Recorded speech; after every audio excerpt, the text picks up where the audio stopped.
नमस्कार दोस्तों, स्वागत है हमारे YouTube चैनल समृद्धि में। दोस्तों, आज मैं स्त्रियों से बेहद ज़रूर बात करना चाहूँगी कि उनके जीवन में मैं देखती हूँ अक्सर किच-किच रहती है। मेरे यहाँ तमाम लोग आते हैं, आप अपनी बात बताएँगे, पति कहना नहीं मानते हैं, बच्चे कहना नहीं मानते, परिवार सुखी नहीं है, ससुराल में मैं सुखी नहीं हूँ। तो ये तमाम तरह की उनको दिक्कतें आती हैं। अच्छी एक सौभाग्यवती स्त्री किसको कहते हैं? आप लोग जो लोग कहते हैं कि सदा सुहागन रहो, देखिए सुहाग तो सबसे ज़रूरी है, लेकिन एक सौभाग्यवती स्त्री उसको कहते हैं जो पति जिसके पास पति भी हो, पुत्र भी हो और मायका ससुराल दोनों उसका सुखी हो, उसको कहा जाता है सौभाग्यवती। आज के जीवन में मैं काफ़ी लोगों को देखती हूँ कि महिलाओं को ये संकट रहता है कि वो ससुराल पद से दुखी रहती हैं, पति से दुखी रहती हैं। तो क्यों दुखी रहती हैं? इसके आज मैं कुछ कारण भी बताऊँगी। जब आप लोग विष्णु पुराण में नारद जी ने यही कहा है कि स्त्री के पास पति है तो वो सौभाग्यवती है। लक्ष्मी माता ने कहा नहीं, स्त्री तब सौभाग्यवती होती है जब उसके पास पति भी है, संतान भी है और उसका मायके और ससुराल दोनों पक्ष सुखी है। तब जाके स्त्री को माना जाता है कि वो सौभाग्यवती है। अक्सर लड़कियां रोती हैं कि उनके पति नहीं मानते हैं, अंडरस्टैंडिंग अच्छी नहीं बन पाती है। जबकि आप अपने मम्मी पापा को, दादी को देखेंगी, कितनी अच्छी अंडरस्टैंडिंग थी, लोग आपस में समझ बूझ करके रहते थे। जबकि आज वैसा कुछ जीवन नहीं है। लेकिन जानती हैं, ये हमारे धर्म शास्त्र कहते हैं कि हम अपने कर्मों के द्वारा ही गलतियां करते हैं तो हमें उनका भुगतान करना पड़ता है। देखिए, पहले के लोग क्या थे, घर में जब बच्चों की शादी होती थी तो घर में बच्चा रहता था, वो अपनी दादी से, अपनी सास से लोग सीखते थे कि कैसे रीति रिवाज है, क्या है घर की पूजा पाठ, या कैसे हमको रहना चाहिए। तो वो सब बताती थी और उस चीज़ का अनुकरण करते करते वो सब कुछ जान जाती थी और उसी चीज़ में ढल जाती थी।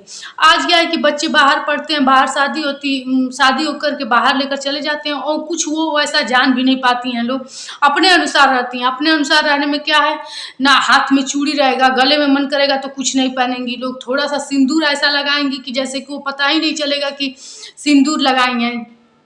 बिंदी तक नहीं लगाती हैं लोग। बिछुआ कहती हैं लोग, पैर खुजलाने के बहाने बिछुआ नहीं पहनेंगी, पायल की जगह काला धागा पहनेंगी। ये सब चीज़ें जो हैं वो आपके कर्म को हीन कर देते हैं और धीरे धीरे आपका जो सौभाग्य है वो दुर्भाग्य में परिवर्तित हो जाता है। मैं ऐसी ही कुछ चीज़ें आप लोगों को आज इस वीडियो में बताऊंगी कि किस चीज़ को पहनने से क्या लाभ होता है और निश्चित रूप से आप उस चीज़ को पहनिए, क्योंकि इससे आप लोगों का सुख सौभाग्य बढ़ता है और आपका घर सुखी रहता है, सजा रहता है और मायके ससुराल दोनों बना रहता है। तो चलिए वीडियो को आगे बढ़ाते हैं। देखिए, सबसे पहले मैं ये बात कहूँगी कि यदि आपके पास कांच की चूड़ी हो या फिर यदि आपके पास सोने की भी चूड़ी हो, प्लास्टिक की चूड़ी हो, मेटल की चूड़ी हो, कैसी भी चूड़ी हो, लेकिन आप कांच की चूड़ी जरूर अपने हाथ में पहनिए, क्योंकि कांच की चूड़ी पहनना हमारे लिए, आप लोग देखी होंगी कि पहले की महिलाएं कांच की चूड़ी ही पहनती थी। ये शुक्र ग्रह का प्रतीक है और शुक्र ग्रह चंद्रमा का प्रतीक है। इससे कहा जाता है कि जैसे कि हमारा मन मस्तिष्क भी अच्छा रहता है और मन मस्तिष्क जब अच्छा रहेगा तो घर में क्लेश नहीं होंगे। इसलिए चूड़ी कांच की आप लोग हाथ में हमेशा डाले रहिए। देखिए, सुहागन स्त्रियों के जीने के कुछ नियम होते हैं, वो लड़कियों जैसे ऐसे नहीं जी सकती हैं। इसलिए आप लोग जो मैं चीज़ बता रही हूँ उनको हमेशा पहनिए, नहीं तो बाद में आप लोगों को पछताने से कुछ होता नहीं है। दूसरी चीज़ है सिंदूर। सिंदूर मैं देखती हूँ लोगों को, पहले के लोगों को आप लोग देखेंगे कि मांग भर भर के पहनते थे। देखिए, पहले के लोग जो थे वो शास्त्रों के अनुसार जीवन जीते थे। अब के लोग हैं मनमानी जीते हैं, इसीलिए तमाम तरह के कष्ट भी भुगतते हैं। चाहे घर में तमाम तरह के रोग हों, पति का प्यार नहीं मिलता है, हमेशा घर में झगड़ा होता रहता है। ऐसे पहले नहीं थी। ये घटनाएं होती होंगी पहले भी, लेकिन कम होती थी। तो आप लोग सिंदूर थोड़ा ही लगाइए, लेकिन वो सुख और सौभाग्य का प्रतीक होता है। आप लोग ऐसा लगाइए कि वो आपके ललाट पर चमके। अच्छा, आप लोग कभी केयर कीजिएगा, देवी माँ लोगों का प्रतिमा देखिएगा, फोटो देखिएगा, वो कितने श्रृंगार की रहती है। पैरों में बिछुआ, पायल, मांग में खूब सिंदूर रहता है, कान में पहनी रहती है, मतलब हर तरह के श्रृंगार से भरी रहती हैं।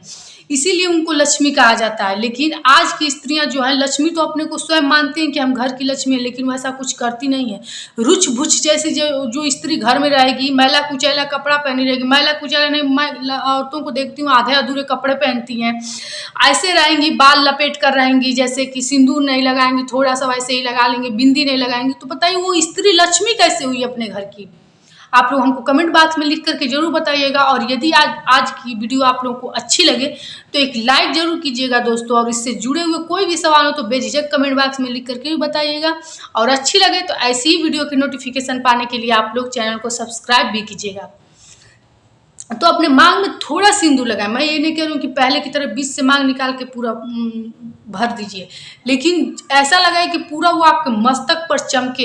इससे जो होता है, कहा जाता है ना कि ग्रहों के अनुसार जो लोग कार्य करते हैं उनके ग्रह उनके पक्ष में हो जाते हैं, उनके अनुकूल हो जाते हैं। जैसा वो चलेंगे वैसा ही ग्रह भी उनके कार्य करेंगे। इसलिए अपने ग्रहों को मजबूत करने के लिए अपने माथे पर जो है वो जो सिंदूर लगाएं वो पूरा चमकता दिखना चाहिए, ताकि आपका सौभाग्य बना रहे। तीसरी चीज हुई है बिछुआ। बिछुआ महिलाएं जो कि कहती हैं कि खुजली हो रही है पैर में, नहीं पहनती हैं। तो ये सब करना बहाने आप छोड़िए, ना तो जीवन भी एक बहाना ही बन जाएगा। बिछुआ आप लोग देखिए, मेरी बातों का बुरा मत मानिएगा, लेकिन मैं जो जो चीज़ बताई हूँ वो आप लोग गौर कीजिएगा, अपने बुजुर्गों पे गौर कीजिएगा, वो चीज़ वो लोग करते थे कि नहीं। बिछुआ आप लोग पैरों में हमेशा पहने रहिए। देखिए जितना आप लोग, ये चांदी की चीज़ें होती हैं, देखिए कहा जाता है कि शुक्र अगर आपके जीवन में मजबूत हुआ तो आपको जीवन में कोई भी भौतिक सुख साधन से रोक नहीं सकता। इसीलिए बिछुआ हुआ। अब मैं एक चीज़ बता, बिछुआ पहनना चाहिए आप लोगों को, ये चांदी का होता है। और सबसे बड़ी बात, हम आप लोग की तरफ का जो लोग ये वीडियो दूर देखते होंगे मैं नहीं जानती हूँ, लेकिन अपने तरफ मैं जो यूपी बिहार की बात कर रही हूँ, तो इधर जिस वक्त मांग में सिंदूर भरा जाता है उसी वक्त पैरों में बिछुआ पड़ जाता है, और वो स्त्री के जीवन में कभी भी नहीं निकलता है। आप रिंग पहनिए, रिंग टाइप की बिछुआ पहनिए, लेकिन पहनिए। पैरों में बिछुआ पहनना अत्यंत जरूरी होता है, चाहे वो कितना भी एडवांस निकल जाए, बिछुआ पहनना अत्यंत जरूरी है। नहीं पहनेंगी तो आपके कर्म आपके सामने खुद ही फलीभूत होते हैं। आज नहीं होंगे, महीने 2 महीने साल बर्बाद होंगे, लेकिन होते ही हैं। समस्याएं आप लोग समाज में देख ही रही हैं। अब एक चीज बताऊंगी, पायल। पायल जो कि हमारे शास्त्रों में इसका इतना वर्णन है कि आप लोग पुराण उठाकर देखिएगा, उसमें कितना इन सब चीज़ों का वर्णन है कि औरतों के श्रृंगार का एक एक पॉइंट का बात हुआ है कि इस चीज़ से क्या होता है। पायल की जब आवाज़ आपके घर में गूंजेगी तो कितना भी भारी वास्तु दोष से कहा जाता है समाप्त हो जाता है।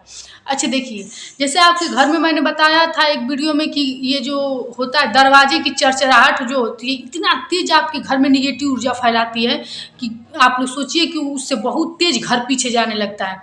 तो इसीलिए मैंने बताया कि घर में जो दरवाजे चरचरा के आवाज़ दें उसको तुरंत ख़त्म कीजिए।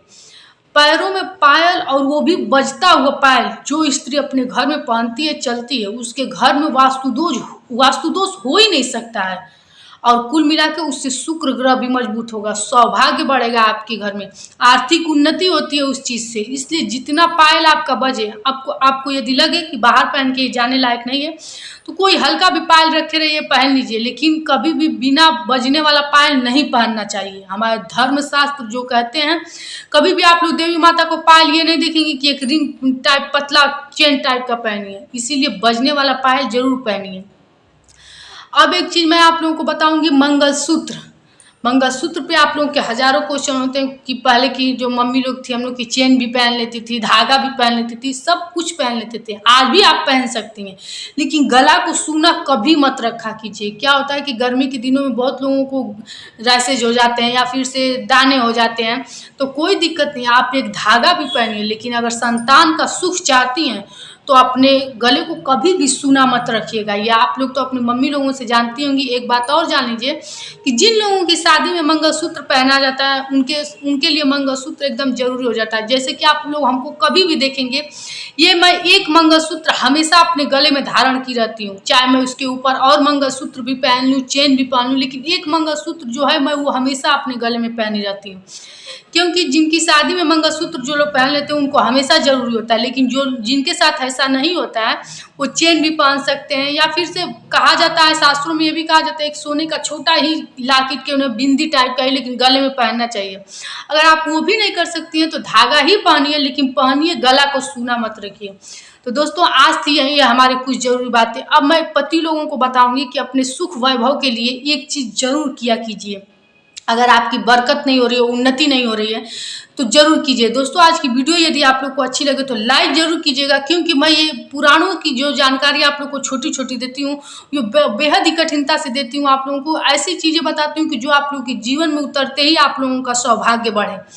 तो मैं पुरुषों के लिए चीज़ बताना चाहूँगी कि वो शुक्रवार की चीज़, कोई सफ़ेद चीज़ अपनी पत्नी को जरूर दिया कीजिए। सफ़ेद मिठाई दीजिए, दही 1 पाव ला कर दे दिया कीजिए, कभी बिछुआ दे दीजिए, कभी पायल दे दीजिए, कुछ भी दीजिए, लेकिन सफ़ेद चीज़ जरूर दीजिए। और यदि पहली बार देने वाले हैं या इस वीडियो के बाद देना चाहते हैं तो आप पहली बार आप एक पायल दीजिए जो कि बहुत बजता हो। अगर ऐसा दे करके और लक्ष्मी माता को प्रणाम कीजिए और शुरुआत कीजिए। हर बृहस्पति अगर शुक्रवार को आप लोग देते हैं तो मैं दावे के साथ कहती हूँ कि आपके घर में जो अवनति थी वो उन्नति में बदलेगी, क्योंकि शुक्र ग्रह इससे इतना तेज मजबूत होता है। और मात्र शुक्र ग्रह यदि आपका मजबूत हो गया तो सुख, वैभव, धन सब कुछ आपके घर में आएगा, क्योंकि वो ऐश्वर्य का ग्रह कहा ही जाता है। भौतिक सुख साधन खूब आपके घर में होंगे। तो ये काम आप अपने घर कीजिए, निश्चित रूप से आपका जो भी दुर्भाग्य सौभाग्य में बदलेगा। वीडियो कैसी लगी जरूर बताइएगा। फिर मिलेंगे एक नए वीडियो के साथ। जय श्री राम दोस्तों।